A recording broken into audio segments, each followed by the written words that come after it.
Bing bongy bong, bing bongy bong. This is Joe, the bearded historian. He'll tell you an interesting story. Be careful of his soldiers, they can be brats. This is Angel, she's an entity. She'll cause chaos and plant her hands at you. This is Sue, she likes spirits, not the alcohol. She's the reason this channel exists.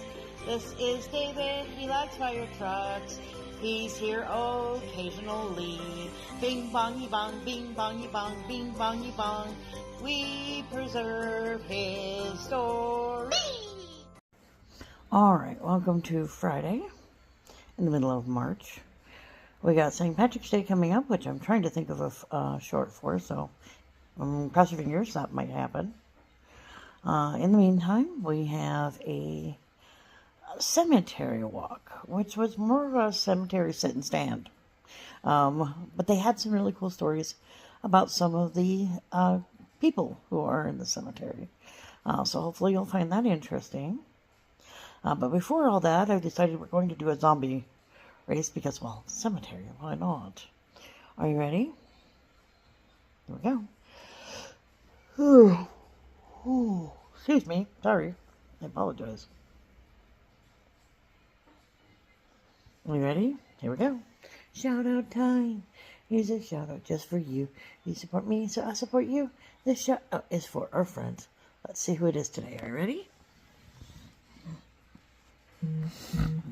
All right. Forgot to set it, so we gotta do that first.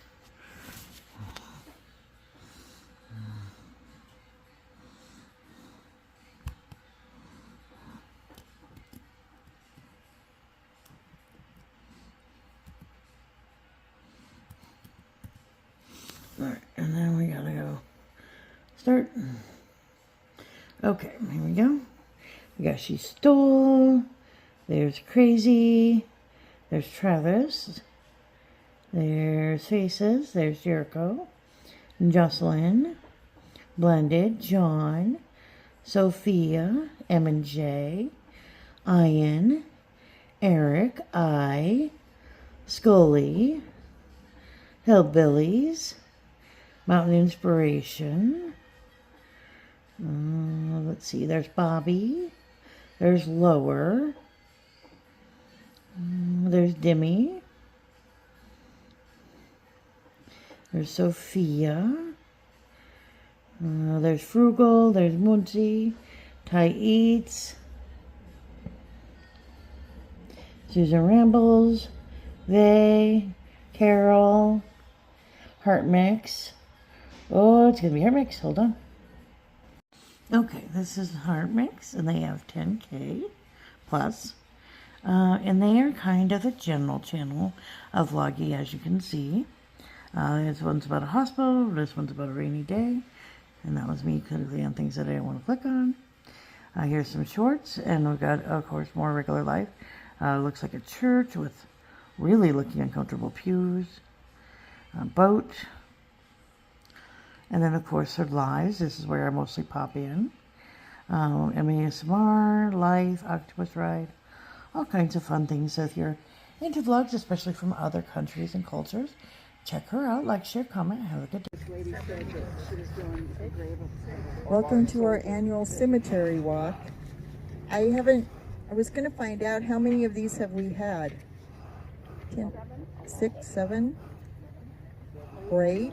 I think 8 maybe. I'm gonna have to go back in the file and figure this out. As you can see, well, first of all, my name is Dawn Johnson. I'm the operations manager at the Historic Pioneer Museum. I'd like to welcome you on behalf of the board of directors and the volunteers that work there that helped me get this all put together.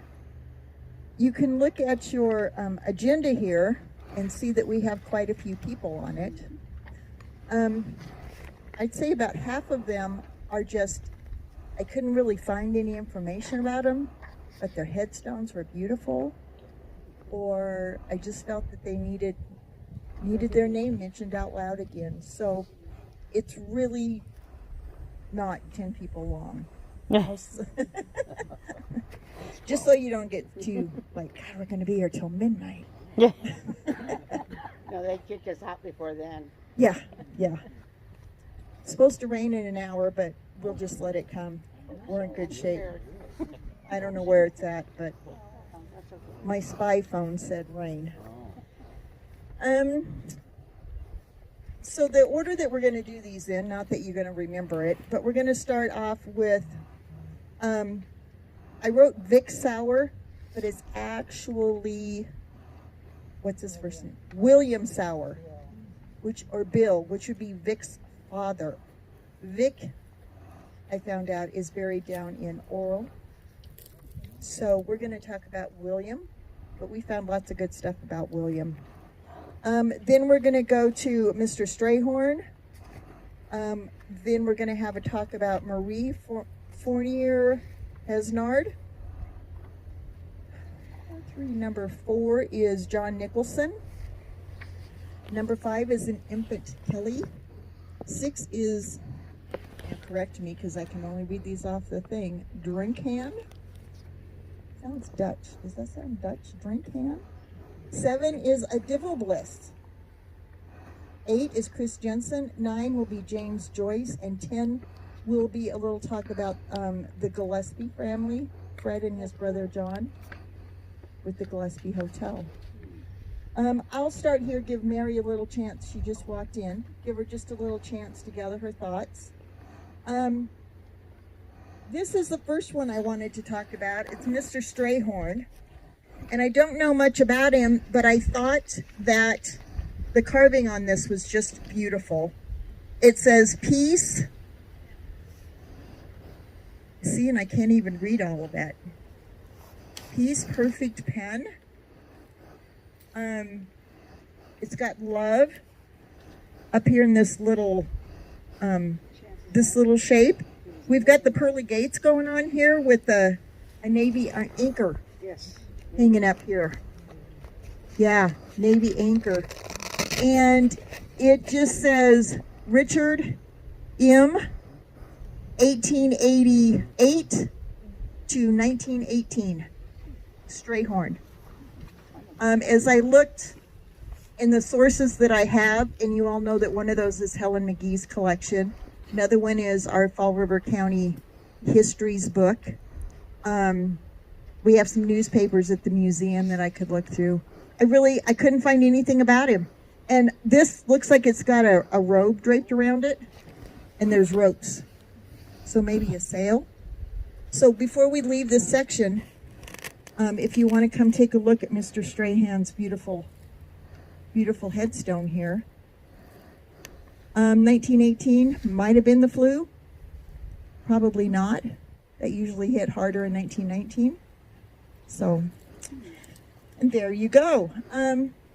This is my friend, Mary Helen Peterson. She volunteers at the museum. And when I had all these people to give a talk about, Mary Helen said she would like to do one. So she is going to do William Sauer. Like I said, he's the father of Vic Sauer, who is a well-known artist, sculptor in our community. We actually have one of his sculptures on the 4th floor of our museum. So, Mary Helen, here you go.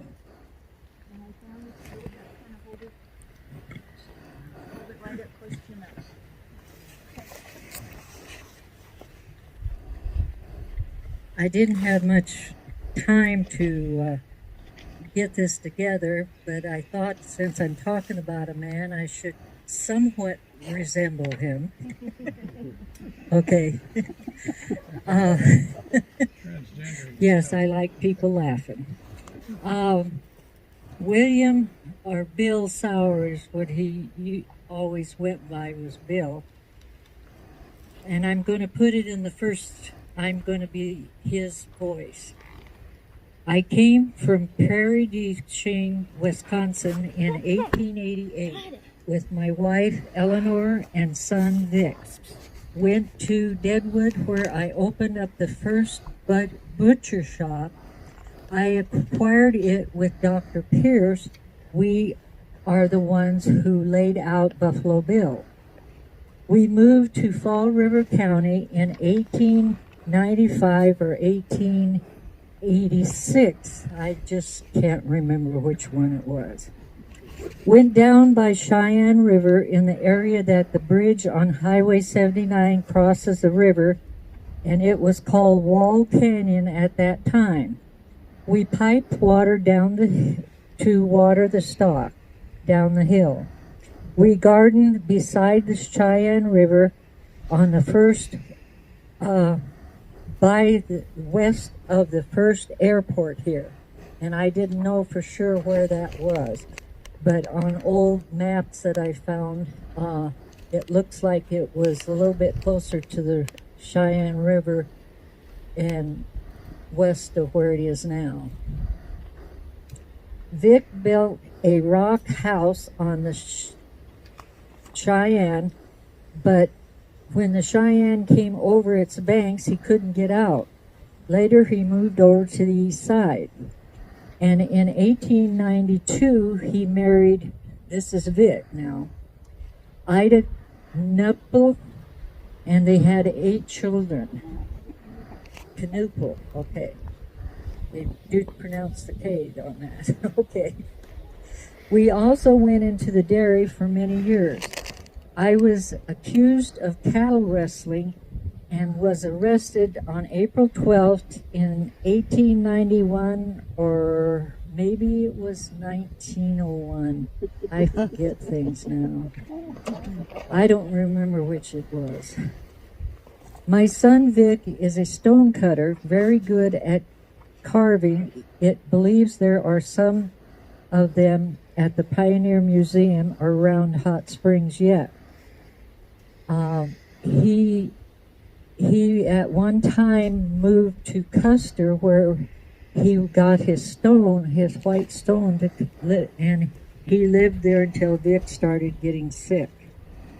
On August 17th of 1884, Vic's family lost an infant daughter at their home on the Cheyenne River. And that's all I know about that. That was my grandson, or granddaughter.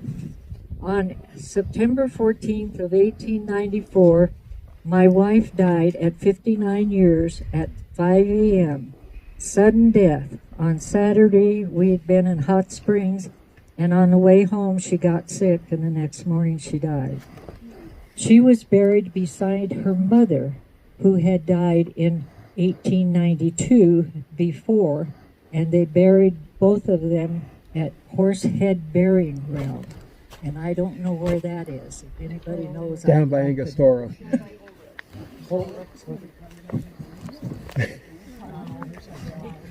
Highway 79. Yeah.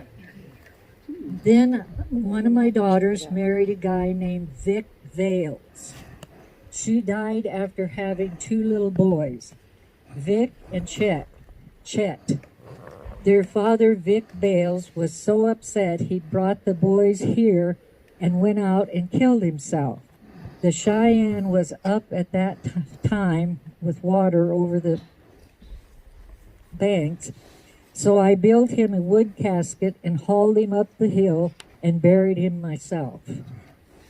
Mr. Bales of Lead, brother of the unfortunate Pleasant M. Bales, passed through this place Tuesday on March 22nd, 1889, to visit the place where his brother died and was buried. On March 12th of 1899, Mrs. Frank Howell died at Elk Creek in Northern Hills. Monday, Frank is the son of Dr. Howell, and his wife was Miss Laura Crawford, a granddaughter to me. My oldest son, William Sauer of Butte, Montana, was here to visit me on August 19th of 1902 because we hadn't seen him for 16 years. He hadn't been here since 1886. I lived to be 87 years old in 1921, and here's my burial place. Very good, Mary. Thank you. So yes, we have William Sauer, 1833 to 1921. So we've talked about the two people that are here. Next on our list is going to be Marie Fournier Hesnard, and Katie Merdanian's going to give that presentation. And is it right where I can see? Yeah, right past that little tree. Right in front of us is a little tree, and you see a part of a headstone with a little flower by it. That's where we're going to go next. In the school board, she is also a member of our museum board. So she just jumps in and helps us out whenever she has a spare minute. Katie, welcome. Thank you, Dawn. Hope everybody can hear me. This is my dad, Joe Loeb, and Marie was his great-grandmother. Sorry. Marie Fournier Hesnard, whose headstone is right here, was born in 1852 in France and died April 13, 1905, at the age of 53 here in Hot Springs. Marie was the foster mother of my great-grandfather, Joseph Charles Weil of Hot Springs. Pierre Joseph Weil, that changed his name to Joseph Charles Weil upon confirmation, was born August 19, 1878 in Arras, France, which is 113 miles north of Paris. His mother was Rachel Dreyfus. She was 34 years old. His father, Alfred Weil, age 44, was a surgeon in the French Navy and was not present at his birth. He died of yellow fever while in Rio de Janeiro. It is unknown as to whether he died before or after the birth of his son, and Joseph was, as far as we can tell, their only child. Shortly after Joseph's birth, his mother died, and he was placed with Marie Fournier as his foster mother. And she was only 26 at the time, but she must not have been married, had no children. He always called her his mother, even though he knew he was not adopted. And how he came to the care of Marie Fournier is not known. Her brother was General Fournier, head of the French army at the time. Marie was Catholic. However, both the Dreyfus and Weil families are traditionally Jewish. And recent DNA results from the family confirm that. From stories told through the years, Joseph was related to Alfred Dreyfus. I don't know if you guys have heard of him, but he was a Jewish officer who fell victim to anti-Semitism in France during the 1800s, known as the Dreyfus Affair. Marie was wealthy, but Joseph did not know where she got her money. It must have came down through the family, is all we know. Her father was a baron and a descendant of the Austrian House of Bourbon. We don't believe Joseph was part of the House of Bourbon due to the fact that he had Jewish parents. So I think he always said he was, but I think he was remembering what his foster mother talked about. Okay. The family crest is two angels holding hands at the altar with the inscription, "Dieu mon droit," which means God in my right. Both sides of Marie's family were noble. The family has many pictures of nobility and princes, and according to Joseph, Marie had a dress which belonged to Queen Marie Antoinette. Ooh, that's kind of fun. The Duc de Guise was one of Marie's particular friends, as was the Count de Bissonnette and the Countess of Caguela. I don't know if I pronounced that right. In his younger days, he had many servants. They had gold dishes, service china, sterling silver wash basins. And when Joseph was young, he was tutored on various subjects. And many summers were spent at Ostend, Belgium, on the North Sea and in the Pyrenees Mountains. Several visits were made to the La Capelle, which is now Aachen, Germany. Until Joseph was 2 or 3, they lived in Paris. And then Marie brought them to the United States, and they lived on Euclid Avenue in Cleveland, Ohio. They became close friends with President Garfield, and I think they lived down the street from him, and they attended his inauguration in Washington, D.C. in 1881. Marie had a wanderlust. That's what my great-grandfather called it. And they returned to France 6 or 7 months of the year and spent most of their year when they were over there in Nice, France, or Monte Carlo. In Paris, he knows the street that they lived on, 108 Rue Lauriston. In London, he said they lived on Downing Street. And in Italy, in 1884, they lived in Casalmar de Stabia in the Bay of Naples. When Marie had the most money and traveled in high society, she lived in a country home in Marly-le-Roi, where King Louis XIV had his leisure residence outside of Paris. Joseph always had a nurse with him. When he was about 5 years old, they determined he had asthma, and it was recommended they move to Brussels, Belgium. There they made daily trips to the gas works to inhale gas fumes, which was said to relieve his asthma. Surprising he didn't die. They lived at 138 Rue de Trône in Brussels, and for a time he attended the St. Francis of Assisi Jesuit school there. He lived across the street from the palace, and there he met and played with Prince Baudouin, nephew of King Leopold II, who conquered the Congo. In 1885, they moved back to the United States, where Marie purchased the Denton Estate in Hollis, Long Island, a 21-room house, which is now a McDonald's restaurant. So I think we'll all have to go see it. Sounds good. They traveled back and We'll grab forth lunch. between the United States.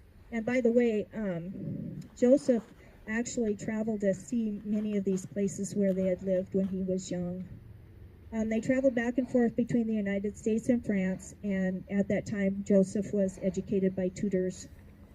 Marie was naturalized in the Superior Court of the State of New York in 1887. She traded the Denton Estate for 2 houses and moved to Gramercy Park, New York.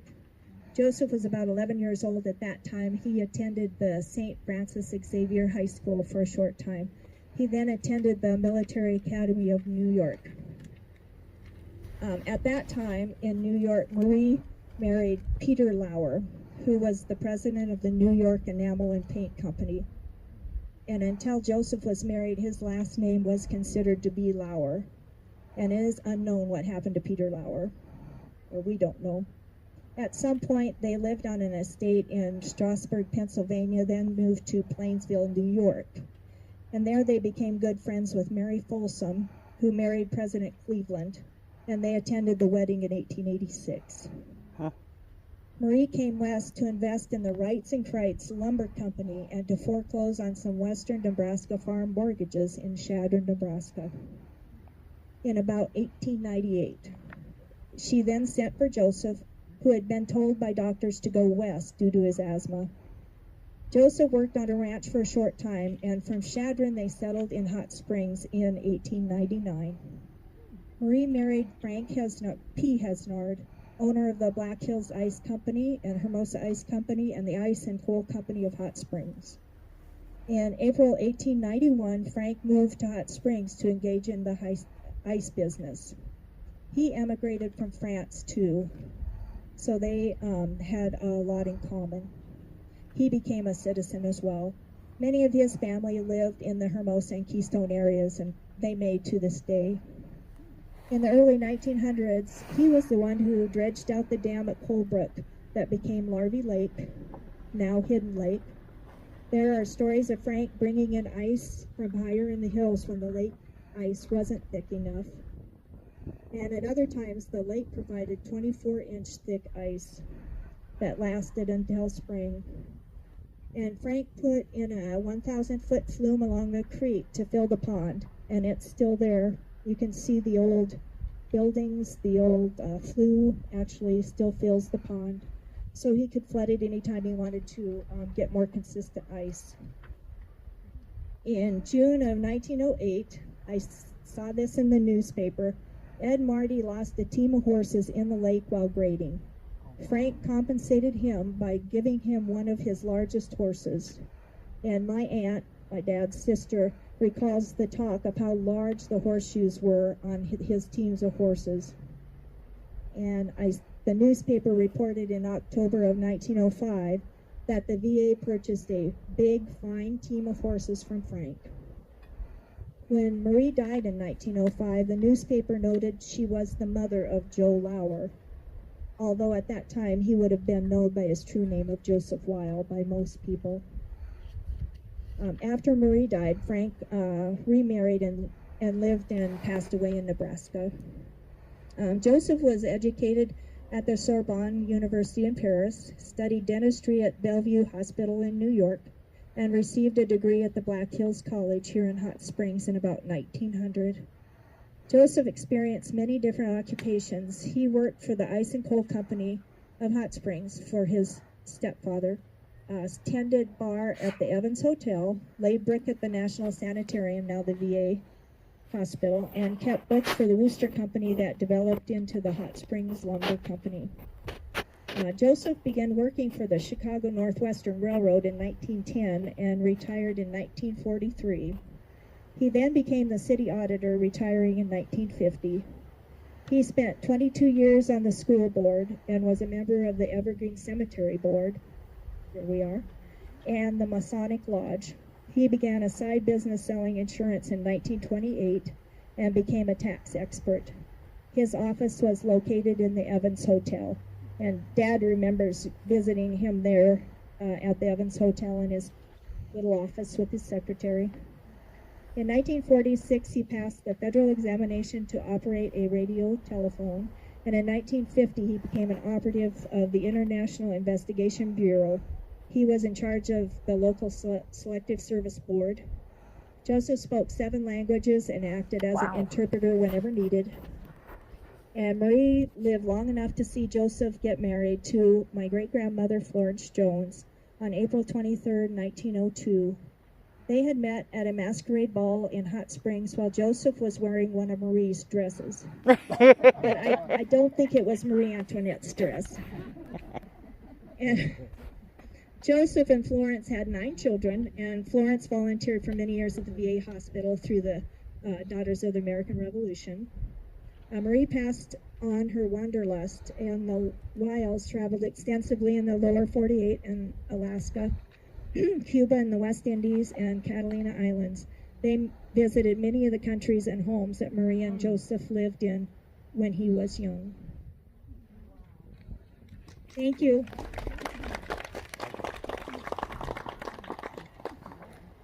That was amazing. Thank you so much. Who thought? Let's rub some elbows. Oh, and she has a beautiful headstone all on its own. It's got lilies engraved on it. And her actual headstone is on this side. It's got a shelf of wheat. And I should have said too, her son is buried directly to the east with his wife and her parents, the Joneses. Thank you, ma'am. Well, a big round of applause. Our next person of interest, if everyone just wants to turn and look right here, is his name is John D. Nicholson. He has a headstone in his own right that is very well done, and then he has a military headstone. So he has to remember that he was in the military. And this is me, so let me get out my paper.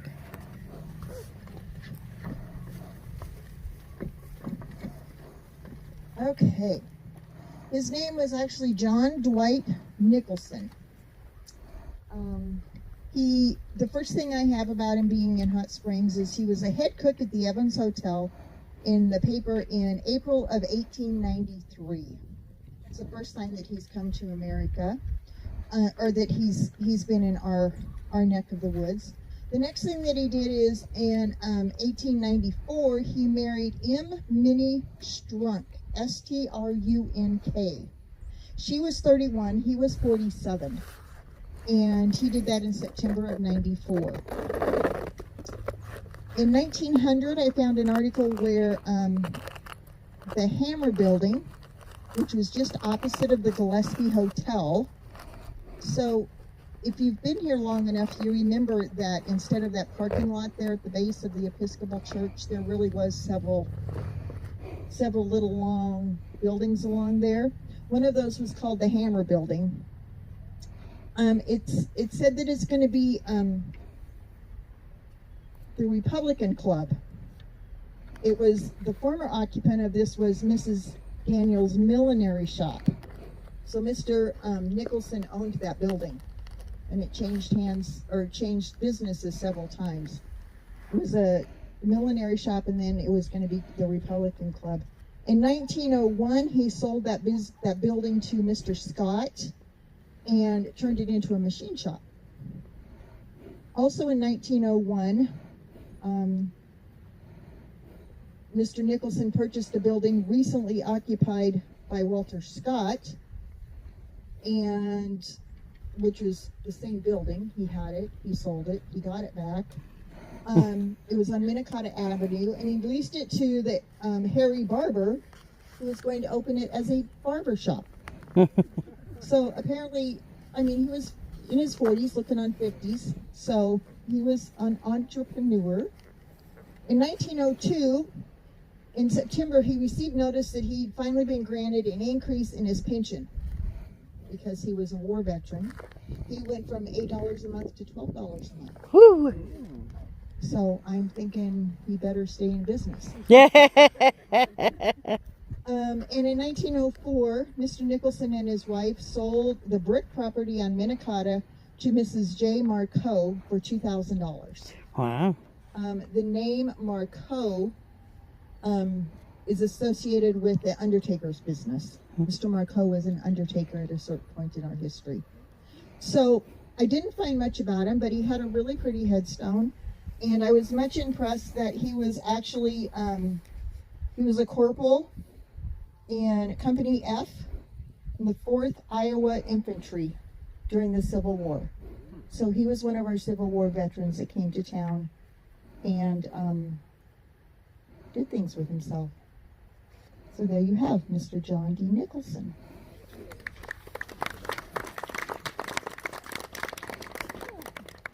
The next couple of ones that I have is this little one right here.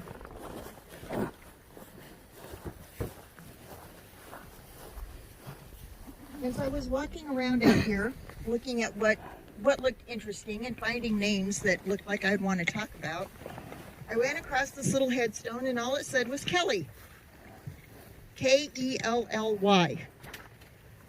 So I wrote it down, and I thought, well, let's go find out what you can find out about this person, because it might be someone really cool. Well, don't be too upset. All I found was Infant Kelly, child of E.S. Kelly, born January 3rd, 1903, died February 2nd, 1903. It was 31 days old. Aww. I couldn't even find if it was a boy or a girl. So I thought it would be nice to just give a little respect to whatever the baby was, and there's a mom and dad out there that lost a loved one. It was nice they made this. It's lasted over 100 years to remember their baby. The next one we have is this way. That way. I think it's behind the tree over here is why I can't see it.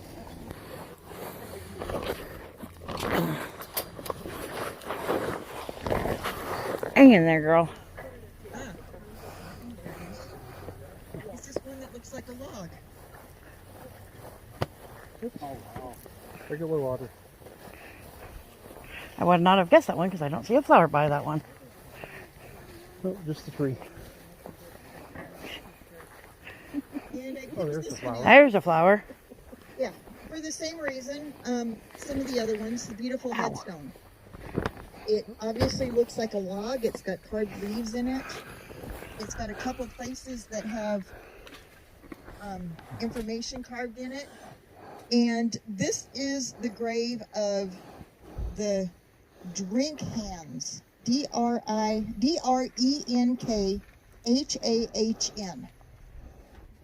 All I could find out about this is that his name was George.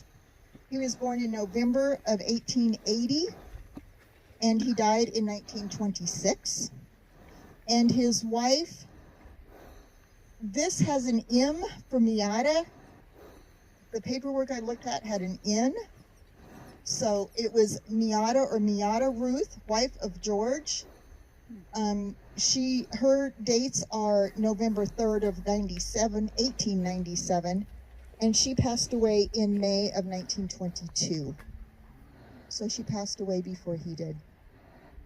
But yes, on your way to the one behind that tree over there, stop and take a look at just what a pretty headstone this is. Okay. I think so. Looked like it had a longer body. Yep, it's a dragonfly. Zora's getting busy too. I think he got busy close. Oh my god, I turned and my vision went away. Do you want to sit for a bit? You can sit on the wall or Sitting. sitting.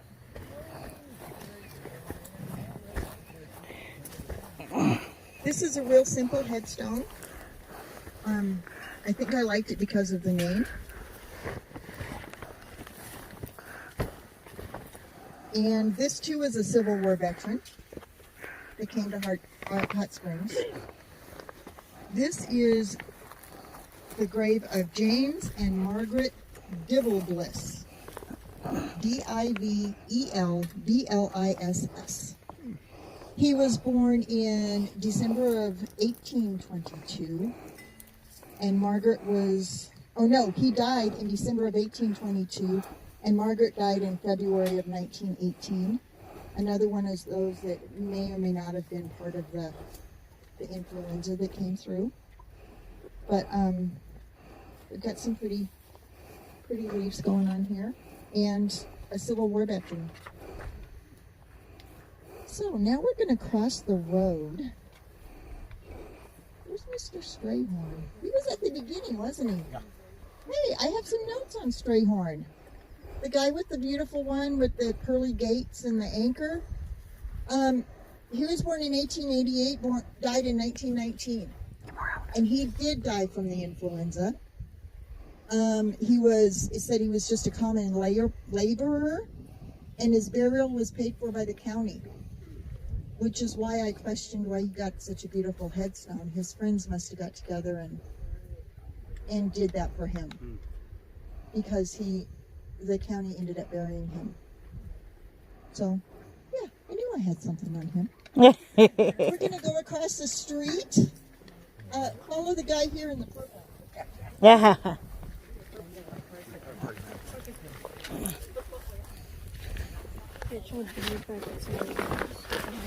I saw that.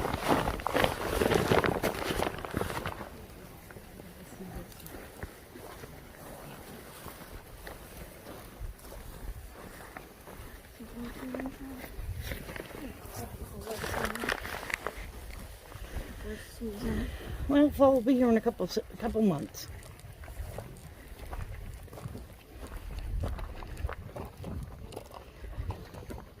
I think I found it.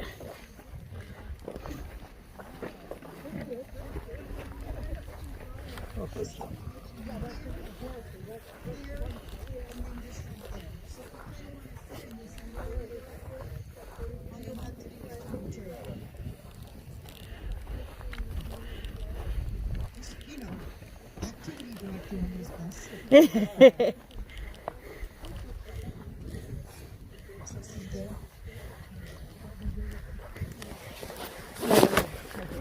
Because then I can see those two really easily. Yep. Back. Maybe, if I can remember how to open my chair. That is. Whew. Whenever we're done here, Great there's stick. a black pool over here that's got some water in it. There we go. You reckon to go get your bottle of water? Because it's feeling like it's about that time. I like your stick. I'd like to introduce you to my friend Greg Dunlop. Among other things, he is the school nurse up at the Hot Springs school system, and him and his lovely wife-ish, wife-ish, are the owners of the New to You store right there by the stoplight. Greg has always been involved in history. He's born and raised here, except for that little short stint in the military, jumping out of planes. He's looking for adventure. Greg is going to talk to us about Christian Jensen, which not to be confused with the other Christian Jensen, who is the son. He'll try and keep those straight for you. So, I don't know, it was like maybe half a week ago, Don says, hey, can you talk about Chris Jensen? And I'm like, oh my gosh, this guy's an entrepreneur. He's been all over Hot Springs, Cascade, Deadwood, Spearfish, Sturgis. I mean, this guy goes everywhere. If there's something to be done, something to be bought, something to be traded, Chris Jensen was all over it. So his name is Christian Jensen, and he is buried here. We all know him as CL. Some of you know the other CL, which is Christian Leslie, who is his son, who later became the 15th governor of South Dakota. Jensen Highway, Jensen House downtown. But we're going to talk about Chris, I think it's, if I pronounce it right, Lauritz Jensen. He was born on February 23rd of 1855. He was born in Denmark. A lot of the stuff that we have on the local stuff starts in the 1890s. But when he was 25 years old, to the day, he married his bride. She was 16, and her name was Lily Mae Haxby. And remember the Haxby, because after I get to it, he actually put his father-in-law to work down the road. So the two of them moved to Hot Springs. In the early 1890s, Chris erected they call it a commodious, which means roomy and comfortable, very convenient stables on North River Street. Chris then erected, 2 months later, he erected a blacksmith shop right next to the stables. And then in a month, he didn't have anything to do, so then he erected a carriage house and an office on his lots that actually faced River Avenue back at the time. Just about 4 months later, after erecting all of that, he employed his father-in-law, Albert Haxby, who drove a hack between the place of Hot Springs and Buffalo Gap, and then they would return a few weeks, and then he would drive that stage between Minnetonka Station and back and forth. In 1891, in February, the Minnetonka stage now goes out on runners. They use sleighs between here and Cascade. Let's see. He sold the barn in May of 1891. And then in July of 1891, he then purchased a rig that was called an English brake that was used to go from Hot Springs to Cascade. It cost him $1,250. And you'll find out in a little bit, he added, eventually, it took him about a month to figure this out, but then he added so that he had 6 horses, and it took an hour and 10 minutes to go from here to Cascade. He then purchased the lot adjoining the livery stable, and then him and his partner started carrying the mail between Hot Springs and Cascade, and they did that for 4 years. Leslie, his son, became the governor. He was born in 1892, and then they had another son, Harold, but I'm not for sure exactly the date that he was born. But by 1894, Mr. and Mrs. Chris Jensen had a pair of boys. In 1894, Chris Jensen had 2 coaches that were loaded with Wind Cave tourists, and they were always out on jaunts in the morning. You're going to find out about Wind Cave because Chris liked the thought of bringing Wind Cave to Hot Springs. So as they were taking things out of the cave, he wanted to display them in Hot Springs. And he had this vision that instead of people going to the cave, that they could just come down to his place and see all the stuff. And you'll see that later on in my research that we did on him. He kept making additions to his livery barn so that he could get up to 30 head of horses inside. He was always expecting that the next year was going to be his best year ever.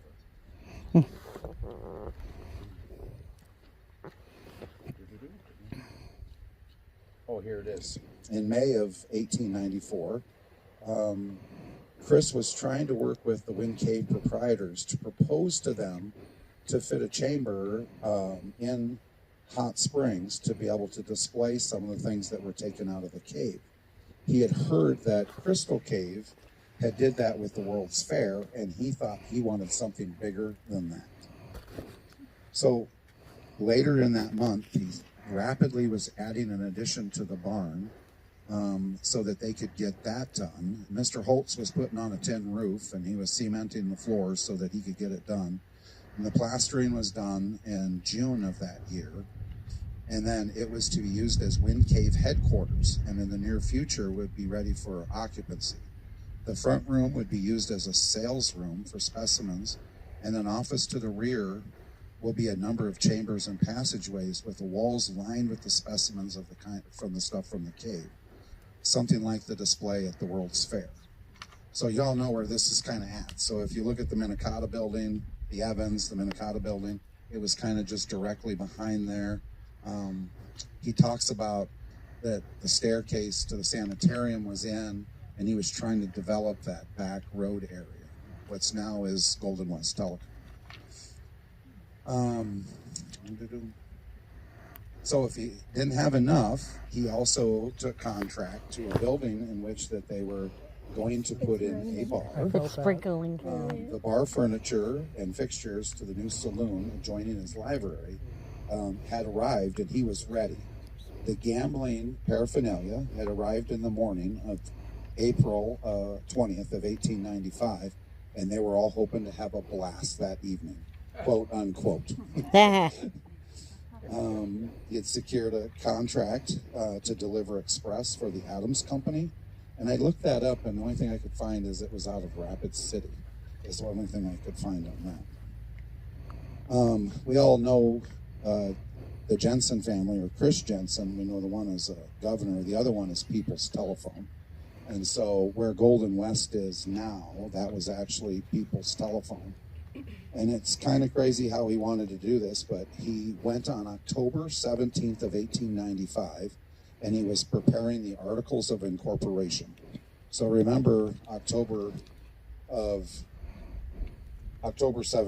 of 1895, because 2 days later, he said that he wanted to make it affordable to any business and anybody that was living in the town. And he wanted to make it so that it was all through the town. And within 2 days, he had 33 subscribers. And so he knew that he was going to be able to put it through the town. Just 10 days after that, he had added a new express wagon to his already well-equipped dray line.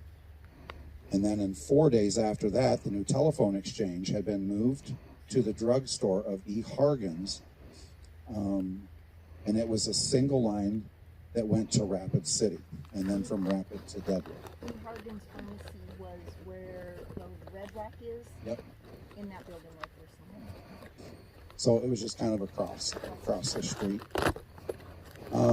Is reported that the People's Telephone Company, which C.L. Jensen was the manager or the owner, had purchased the Black Hills Telephone Company, the telephone line from the New York store to the Catholican, from Hot Springs House to the Soldier's Home, and then from the BM Depot to the Baker Plaster Mill.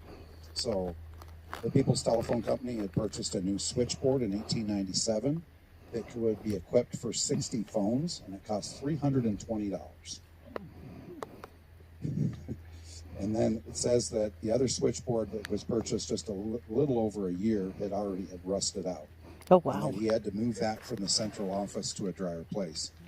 So And then you're going to find out that because of the Evans Hotel, he had actually had a lawsuit that was against Fred Evans for the flume that was damaging the stables, and so he had put in a lawsuit to sue Fred Evans in reference to that. And so to correct that, they actually put a drain in the flume so that it would drain, outside of that. In May 21st of 1897, Wind Cave was officially connected to People's Telephone, and then the Catholican had been connected on June 4th. The Catholican is, Catholic. it's by the lumber company down there by Big Bats is where the Catholican is down there. Was way at the other end. Up closer to the hill. Yeah. He wound up selling the Minnetonka Livery Stable in 1898, which ended up burning just about 9 months after that. It had burnt, the back part of that had burned down. And then Lily actually foreclosed on the mortgage because the guy wasn't making payments. So then Chris said, well, I guess I'll just make it back to the way it once was, and he started putting the Minnetonka Livery back together. When my father actually came to town in 1971, it was still People's Telephone. And my father actually became the GM at People's Telephone. So when I was first born, I remember People's Telephone back in the early 1970s. So that's kind of neat to know that. For me, anyway, it was. Chris Jensen wanted to be sheriff as well. Like, he didn't have enough on his plate, so they actually predicted him to win to be a sheriff. But on November 16th of 1900, Petty beat Jensen 490 to 452 for sheriff. But you're going to find out it's not over between those two. The Jensens wound up buying a pool brick cottage on Jennings Avenue. And I was trying to think if that's the one like on the 400 block. I think so. I think it's the one up on the 400 block was the old pool house. But that was occupied by Captain Watts. And he told Captain Watts, as soon as you move out, I'm going to move my family in. And it doesn't take him long. Captain Watts moves out. Ended up moving into their new home in May 10th of 1901. Still, he needed something else to do, so he purchased an 11-passenger auto, and he wanted to do that. His personal property assessment for 1901 came to $680. Wow. And crazy. He wound up in 1902 putting in a new generator for the phone system. The people that worked at the phone company, they had to turn a crank, push a button, do several other things to ring up a customer. But now with this new generator, they said it was just all they had to do was push a button, a call was made. In 1904, they wound up putting a line over to Edgemont, and they were pretty tickled about that because this was the only county seat in the state or in the Black Hills that actually went that far of a distance for a phone line. And they said it worked elegantly. Wonderful.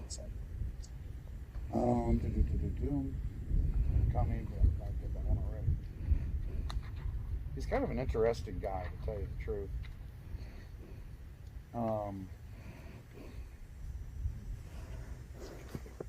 So that big, he wound up selling the big Concorde coach in 1907.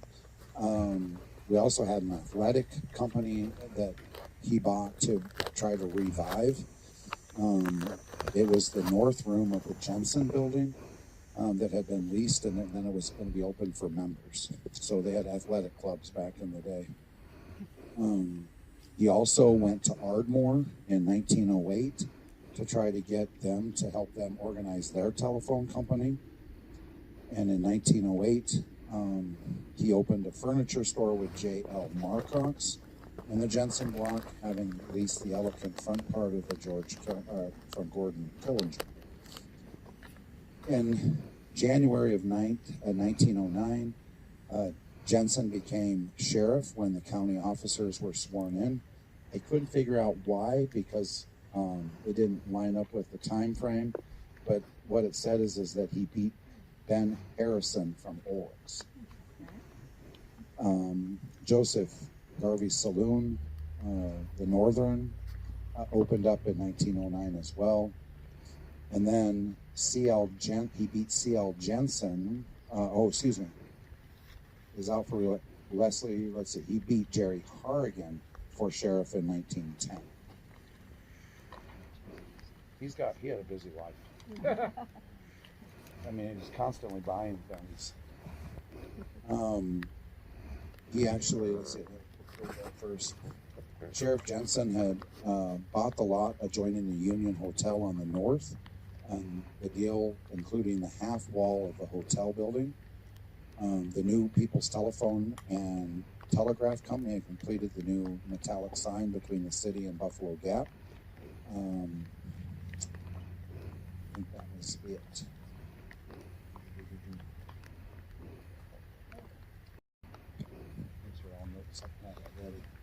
Oh, he wound up building a summer home up by Harney Gulch on the road leading up the hill to Hill City to Sylvan Lake.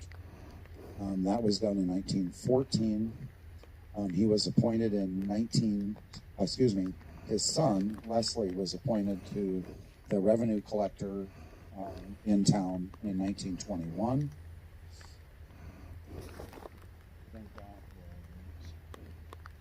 And then in June of 1922, he was appointed to the cemetery board. And then he passed away on 12 January 1930. So that's what I know about him. Busy guy. Thank you, Greg. Thank you. We just have two left. Mrs. Baylitz is sitting on right beside our next one. So if everyone just wants to turn around, who is doing James George? You didn't know. It's you. Well, I'll just introduce you here. This is Cal Larby. He is the president of our museum board. And when I was passing out assignments, he thought that doing the report on one of our local undertakers would be very interesting. So here you go. Cal. Okay, get me to the spot. As you look around, a lot of these are former clients. So this is kind of like old home week. I'm going to try to do this in character. So as you put, back in those days, a funeral cost about $60. So it was a fair amount of money. Right here. Oh, geez. Probably could have got a better grade than that. Okay. I'm kind of glad I forgot my cheat sheet, and so it tells when I died, so that's pretty cool. So anyway, I'm going to try to do this in character. I'm James W. Joyce. I was born in 1854 in England. If you notice, I don't have the accent. When you get to heaven, not all accents make it, and you're given a pair of Skechers shoes. So anyway, my dad was very rich. He manufactured silk products, and I was well educated, and I had some sisters.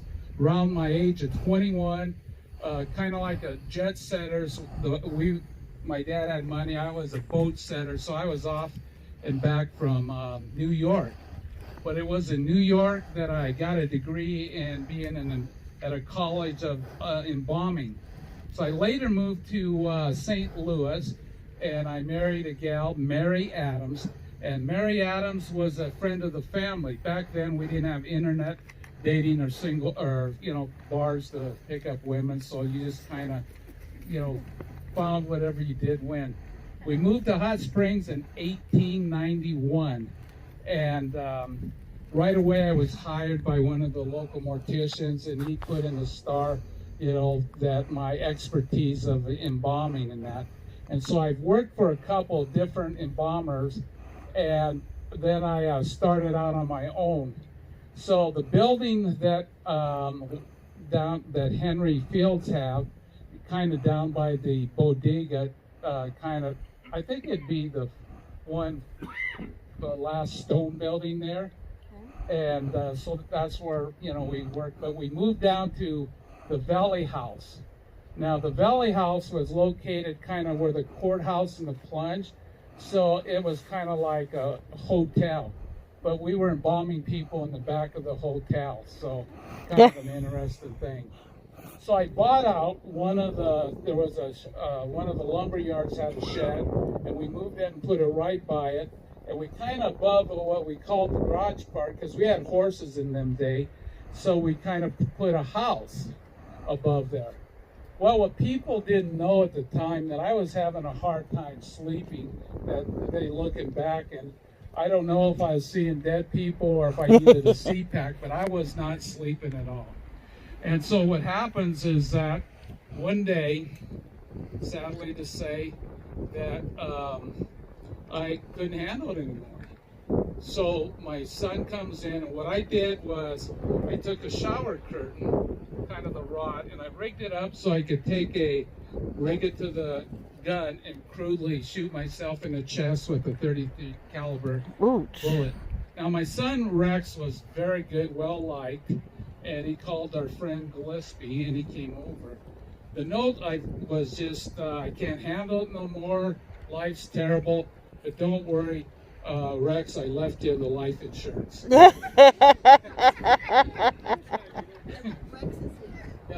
And so back then, I guess you got paid, suicide was a paying game.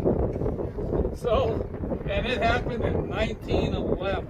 And the interesting thing is that I don't know how Rex took over, and he was well liked in the community. And eventually, our firm became owned by Macaulay's Chapel. That sounds really good there, James. Oh, wait a second. Did I get the part about buying a furniture company in there? No. Oh, being dead a while, things go. I bought a furniture company, and the guy, it's talking about memory ago, and the guy that I bought it from, he worked for me, and he had some other job with the city council, but I later became the coroner. So anyway. Thank you, James. Yeah. Pleasure seeing you today. So here we have James, his wife Mary, his son Rex, and his wife Muriel are married right here. The last one, we get this in before the rain hits. It's not long. The graves we have here are actually John H. Gillespie and Grace B. Gillespie. John was the brother of Fred Gillespie, who owned the Gillespie Hotel. And our ex-president and board member of the museum, Carol Seitz, is going to tell you a little bit about the Gillespies. Thank you. Okay, this is John Hayden Gillespie and his older brother Fred Douglas were born in Watertown, New York. Fred was born in 1856 and John in 1863. Now it says here he was born in 1860. But I gotta tell you, dads never know when their children are born, when the census comes out. And when they die, nobody knows when they were born, and so they take a guess at it. Neither their parents nor their other brother and sister came to South Dakota. In John's obit, it stated that he came to Springs in 1885 and married Grace Barrier here in 1891. They had two sons, Raymond and Rupert, who became a doctor. Although he was not as historically well known as his brother, he was an asset to Hot Springs. John was a plumber. In 1894, he worked with Mr. Trout. They put in about 800 feet of a water main on College Hill. They also laid one on Rose Hill, which we know as Evan Heights, and then finished an extension south of Dr. Stewart's house. He later worked with Lou Engelbert, another plumber. And then John died in 1941, and Grace died in 1960. Now his brother Fred came in 1888, and his wife. Fred married his wife Ella in Watertown, New York, and they moved to Mitchell, South Dakota. And in 1888, they came from Mitchell to open and run the Hotel Minnetonka for Fred Evans. Now, 1 year later, he starts excavating for the Gillespie Hotel right across the street from the Minnetonka. And somewhere along this building of it, he borrows $10,000 from Fred Evans to build his hotel across the street. Talk about competition.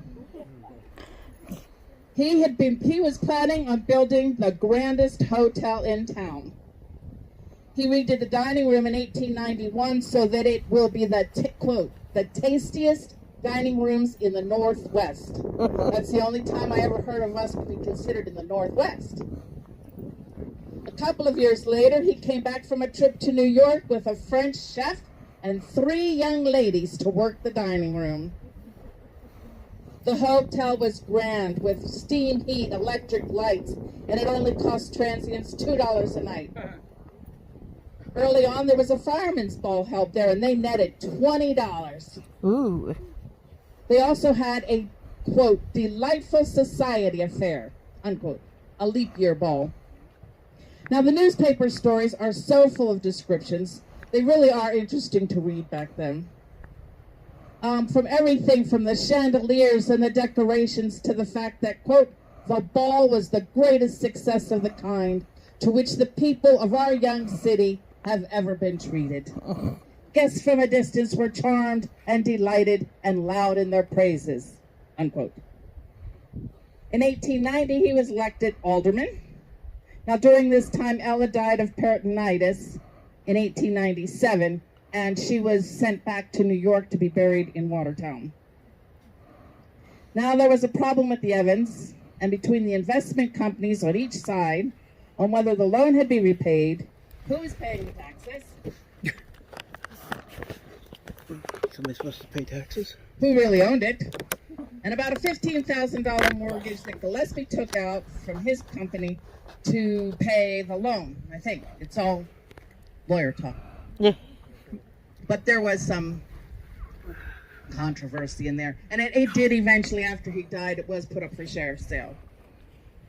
At some time, Fred moved to Nebraska. He ran hotels in Osceola, Sargent, and Fairmont, Nebraska, where he died in 1911. Now, during this time, what do they call him? Reverend Dr. Clark and his wife and son, which would have been Badger Clark, came to stay at the Gillespie for 2 weeks so that she could take some of the healing waters because she was sick before they went up to Deadwood, where he was going to have a church. Now, at the Gillespie, Mr. Fargo became manager. He also had the Fargo Mercantile Company in the hotel. There was a barber shop and a tobacco shop and several other things. And on December 23rd, 1915, the hotel burned. There was an explosion in the basement. Oh, dear. Oops. The official word is they figured it was due to an explosion of soft coal gas that then ignited some nearby shavings. Now, the room above the furnace had paint and oil stored. Uh-oh. Well, you can imagine how fast that went up.